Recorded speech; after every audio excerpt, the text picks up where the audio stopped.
Ento comedian no so a Dr. Peter Otokunor na so ya shepa o omo sere no. Omo ke come adwentre ni nyina fa adwuma bi agese. Adwuma bi a waje ata na ni ade. Randy abi koko wosi okrada. Koko wosi o wada. But Dr. Peter Otokunor ani aje ata ni ata chinchi na atwan. Koko na ya teso no. Obekọ akuafo no eho. Akọ chire ba chire wo. Elo na Ghana for abeso Peter Otokunor na de owo ye no. De owo ye Peter no. Areho. Me man chire wo no achire wa adwen ama me. E wo comment section. Ayi Penyah block me da. Me say any day mo. Obe like video no that about subscribe button. Na be click the notification latest update. Na be chire wa adwen da ama me. E wo comment section so ba so. Na share for anya bia hwe. Etunya anim de esi Ghana ha no mo. Biggest disappointment ever. Took Okuya for you kwa cashew farmers na ka ho bi. Because ye share Okuya farm was by batum be mako Okuya no. E be kraba hwe e bo de be pagya mu se hu but e ba ye no. Abe upside down twabutu ye ka se batum se hu but we dey ya tesu se hu. E high sense koko back. Ya tesu se hu. Ama e be ye asemse be na se Okuya for no bi ebuofu. Na asemi ba ye no run Dr. Randy Abe na oye kokobo si Okuya no. Ono nkasa bebre, but Dr. Peter Otokunor, as a director of presidential initiative in agriculture and science, ono Dr. Peter Otokunor, ono na agi atade ni ase dendenden, ana wo kire nsemu. Dr. Randy Abi awe kokobo si ono na ye di go say at this point entrewu bia no ade makuafo na ebe make sense. It ono na ye din. But Dr. Peter Otokunor ono de o se o masaja. Munya adwan munya adwan metumi aye e ma ahase obeka se egrafo munya abotere every say 25 million no yesene 31 million na ekufa do edemamo no because 25 million na aban NDC aban anybody ni yi but 31 million na ekufa aban na osisi mo me no amanfo de abufo beke komadwe kire no nanka enso ho abusi awama na so afi de wo firi koku afuo mu no koku afuo mu na wo kire nsem no wo kire It is obi ba no obedada na o say President Mahama Timodin eti ne wati koko so eti no President Mahama tiasika ne mom a na sa nipa no sa biom prediasa se nya abura na bayi kakra tuato because wono a waye no ho ani magokone wono a na wagu koko industry no na sa bio wo a wagu koko industry no ama waboka twitwiri die ato ho eba ne say na wan ye pe wo na wanya nyansa wo na abetira aban ekwan ye hande koko nsam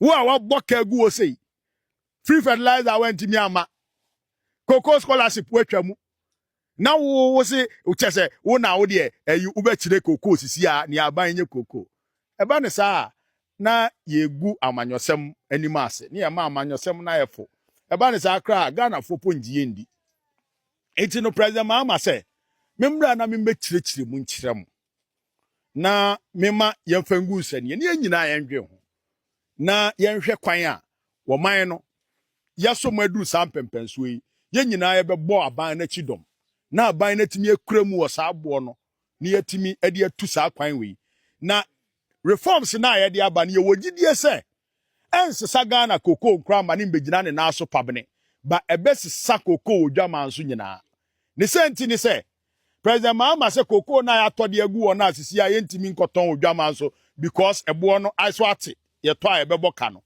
wose yemfa koko no ohanchemu aduonum emma Ghana processing factories na omum processing na eno eba ne saa almost 400,000 metric tons and Ghana companies ebe processing na chese adwuma ebeba mambabunu na nya biaye because our companies na ye wa Ghana ni nyina wo mu bie company ni 3 months no matum season ni kopre no matum in fact main season crop de omu ntimi produce because main crop na ye betwa no main season ni nyina de kwa ma no ne eti light crop season ni emu omu kakra bi enu kra omu nya omu kokra free Nigeria Benin Ivory Coast last 2 years omu kra almost 103,000 metric tons free Ivory Coast asa na omu timi run omu machines 3 months eti president Mahama say free na ekono ye koko na ye do ha no ya nua ya ade ye farmer companies no say there be a companies ni betimi run throughout the year na omatimi employ ye mba no mo na oma form adwuma na omo nso omanya so mfaso na empo ebo na ya te so no se odi gu nsane ni a yɛhyɛ Ghana for boss ye betua ɔhankyɛ mu aduoso of ebo a yɛtɔn wɔ dwaman so na nso saa abo na yɛ nyina nso sisi ya no ebra ne yɛ na nso no ɛyɛ ɔhankyɛ mu aduokono 90% of ne yɛtɔn wɔ dwaman so 90% free ebra tatakwasi di koko ebeduru ɔman Ghana aban bi ani wɔ no ma watua ebo a ɛwɔ dwaman so emu ɔhankyɛ mu aduokono ama ɔman ne da ebi si da but President Mahama epesi ye diye na akuafo diye nti ɛna waye boɔ ne saa na wo de mu hwɛ bibi o fi na wotwe mienu ni a ye sete boɔ no 2587 no na ɛboɔ no yɛ $4,200 odwama so ɛnra me no kasei abafo ma beduru bɛ sɛ 3000 2800 ɔmo de ni wa ba asa abafom abedu 2888 free 4200 uti 2888 free me ahe ne ahwere almost 1300 within 2 weeks one day tua saka no President Mahama Otokunor dey explain tire. Hey, Otokunor free koko afuomu. No koko afuomu. Ovre ha. No oko ha.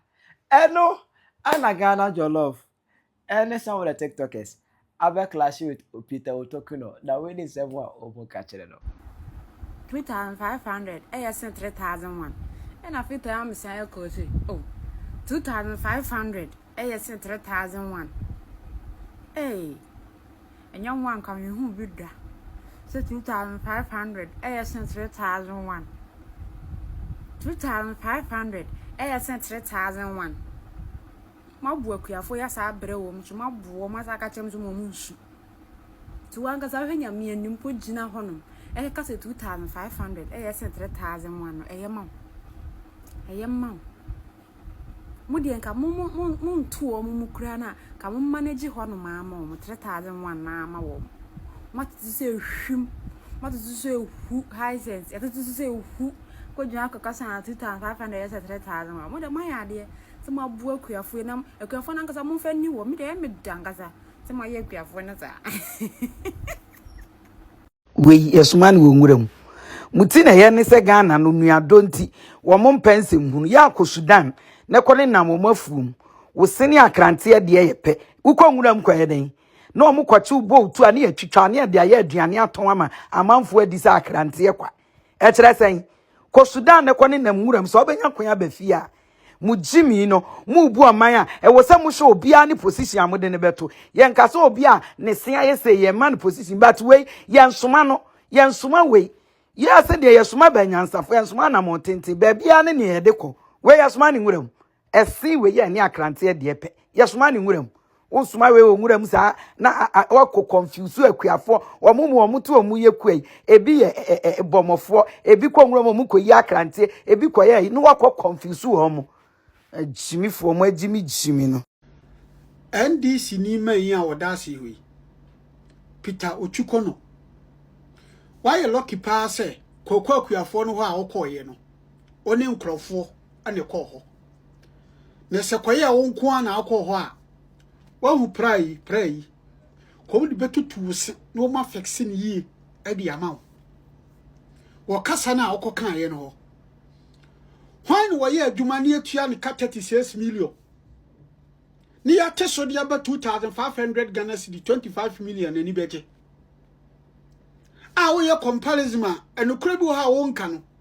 Well, compare no maybe some more Diana, but no person say a better semi than a Kufa or the Maon. A dear some Hunusano. Woo to way.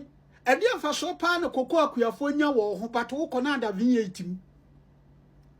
Obia ye kokwa aduma almost be 40 years 30 years as a V8 time no kana na atim the tie kora woni bi ti so kan sem bia da na so kan sem bia be yo mu de omunya abotre ne berepa ne yebatum enke kan sem hunu wo hosa ah wotu V8 na wotim no Se ade VAT ni firi unsam ni ma otigua ebe ya ode woni mu asem a wokae asem a wokae no ni bobi a kyerɛw wan kasa ne da ho no tie na hwɛ omu wie ye hwɛ akuafo n'animu a no mu di gina ho wo mo se kana ya de ma no fade na so de fofo yin ya no mo de no wa na wo papa mu a e bi se ya ko sika ya de ka ya ne ma le monde pas awu mo ni ma no mu di hwɛ j'ai du mal à imaginer. Là, c'est yo wo baby a ko ye no Jesus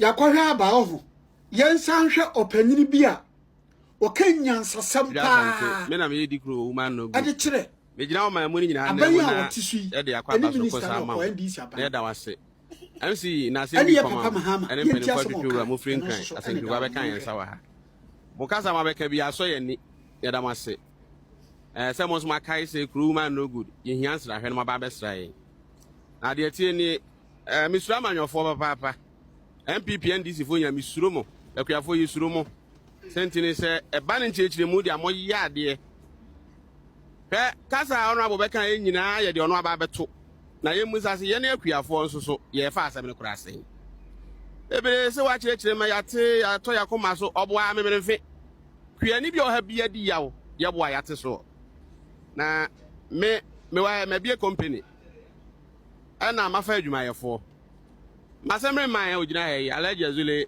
me se da adwuma na no ma me na se ka ba adwuma ni mu a de na sese me ye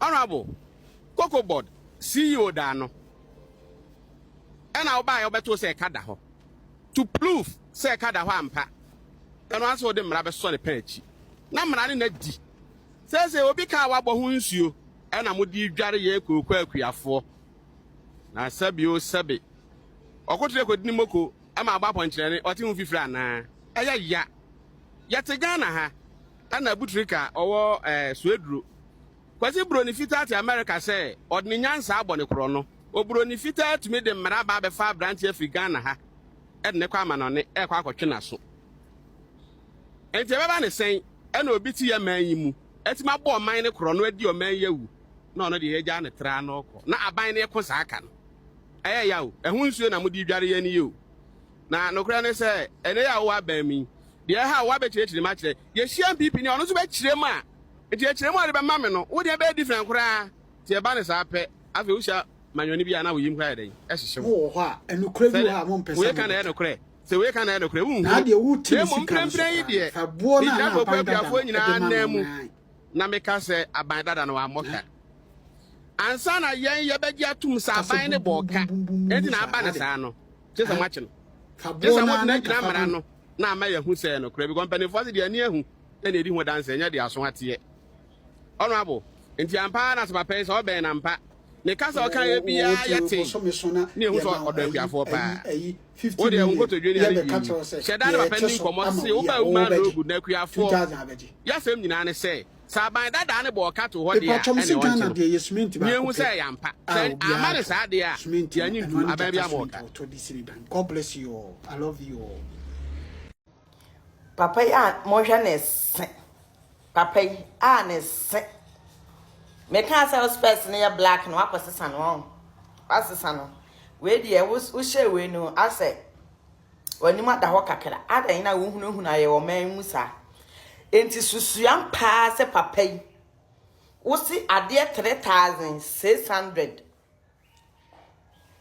any 2500 2500 dollars sene 3600 wo mon kwafo na o ma adwen mu oha no na mbetimi edi asem wo edi wo mu wo mu na wo ma adwen mu oha no short memory fo no te se NDC fo binom te se ayi saba fun oba tantan we destiny opoku fun tantan any US blogger kwase ampanyini any sa emafu afun bi no wo mu na mbetimi di sa nkwasasem we mu betimi akasa nkwasasem a kire mo de se mo de wo agimi de omuni ma ne seprepre de omuni ma ne sepre jimi mo ba ye konfie mienu mutimi meya de papa bia na mo betina o mesu na nse hunu nsamfon o keka ya temo so de kumi ni se emo papa ben ne yete so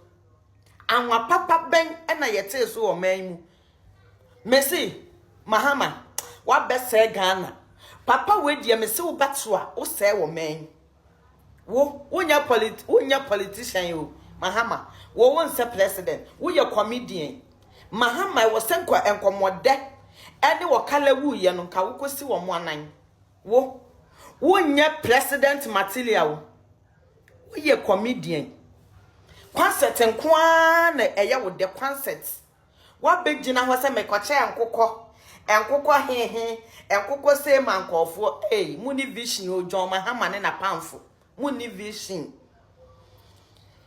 na mo abenya na me see NDC for TikTokers mo wan ma ne mema mo wan me de nkwasiafo bi ne ma block mo na me NDC for mo ho ya me tan me mpese me hwe mo video nti me see ma block more than so mo ya 5,000 ma block 4,000 NDC for anytime nche de ho mo video me mo ho ne wo mo chimi na mo di go app yi so nti wo mo ya me tan enti ma so mo ya 5,000 ma block 4,000 me mpese me di mani kosua we be show mo video enti ma block more na ma akum bi ena ya no mo be flash me mani so na so mo kura ni ntie wo mo asem ene da ma mi bia kotontos osintos ni boarding kwase aba ko hwini bi edidi na tam na ada na me mi kotontos ni bi na me di ye video eda mi page ni uhu ya na wo pa kire se mi video no uhu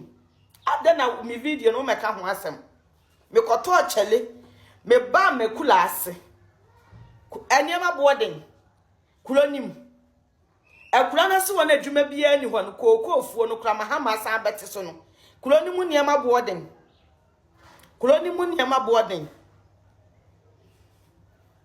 na ma ye video more than eyegu mi page mu patch se mu mfa moni kosua ehu mi video na mo baba be stretch akoye me no mu hu ya na kwasiafo ebi ne mu na mo betimi de o masema bo mu so na me a matera pitoi o kan mekan me o kan meka efi se onyo na ato me fon ma ena nyo na atwe ma apo ma me ena nyo na ade me ban ewiase ena nyo nso na ade me bank nan me ma me de me bank nan no na wo nipa koro no dama na wo ti wakula ase enti no enya wo na wo be kire me de me sole a me fa me fon me fa nye mi kunu kura ka mi kunu okakura mi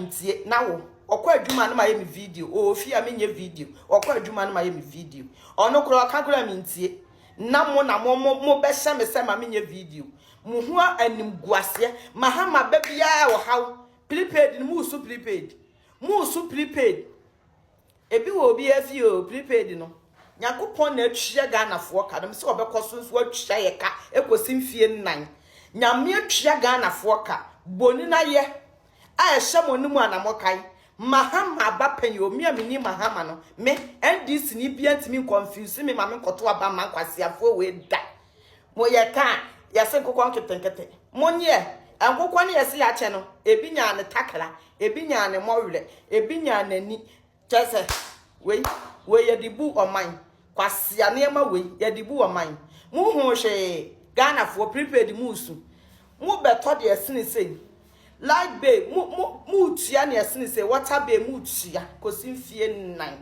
asiafo Sira wa adwe ma me e wo conversation. I Penyah Media.